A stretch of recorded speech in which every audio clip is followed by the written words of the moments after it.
ഈശോമിശിഹായിക്ക് സ്തുതിയായിരിക്കട്ടെ. ഒരിടത്ത് രണ്ട് സുഹൃത്തുക്കൾ ഉണ്ടായിരുന്നു. ആ സുഹൃത്തുക്കൾ ഒരിക്കലും ഒരു മരുഭൂമിയിലൂടെ നടന്നു പോവുകയായിരുന്നു.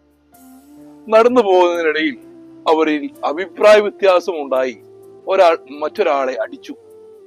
അപ്പോൾ ആ അടി കൊണ്ടയാൾ മരുഭൂമിയിൽ ഇപ്രകാരം എഴുതി: ഇന്ന് എന്റെ സുഹൃത്ത് എന്നെ അടിച്ചു. ഇത് മണലിൽ മരുഭൂമിയിൽ അദ്ദേഹം എഴുതി. അതിനുശേഷം പിന്നീട് വീണ്ടും അദ്ദേഹം മുമ്പോട്ട് പോകുമ്പോൾ അവർ നല്ലൊരു തടാകം കാണുകയാണ്. അവിടെ ഇറങ്ങി രണ്ടുപേരും കുളിക്കുവാൻ ആരംഭിക്കുന്നു. അപ്പോൾ വീണ്ടും ആ അടി കൊണ്ടയാള് ആ തടാകത്തില് മുങ്ങിപ്പോകുന്നു.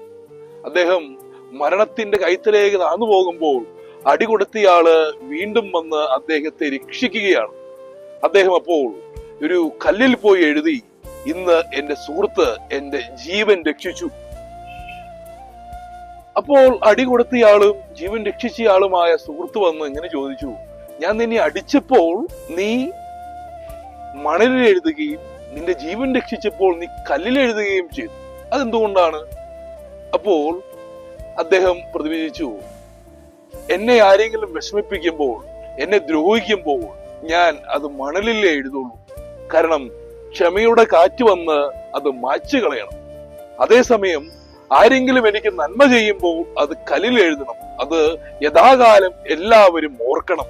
അതൊരിക്കലും മാഞ്ഞു പോകരുത്. സ്നേഹമുള്ളവരെ, മറ്റുള്ളവര് നമ്മളോട് അവജ്ഞയോടെ പെരുമാറുമ്പോൾ, നമ്മെ വിഷമിപ്പിക്കുമ്പോൾ, നമ്മെ മനഃപൂർവ്വം കരിവാരി തേക്കുമ്പോൾ നമുക്ക് ക്ഷമയോടുകൂടി അവരോട് പെരുമാറുവാനായിട്ട് പറ്റുന്നുണ്ടോ?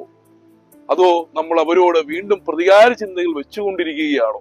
നമുക്ക് തിന്മ ചെയ്യുന്നത് മറക്കാം, നന്മ ചെയ്യുന്നത് ഓർക്കാം, സ്മരിക്കാം, അവർക്ക് വേണ്ടി പ്രാർത്ഥിക്കാം. നമുക്കും നന്മ ചെയ്യുന്നവരാകാം. യേശുവിന്റെ തിരുഹൃദയത്തോട് നമുക്കും അനുരൂപപ്പെടാം. കർത്താവ് അനുഗ്രഹിക്കട്ടെ.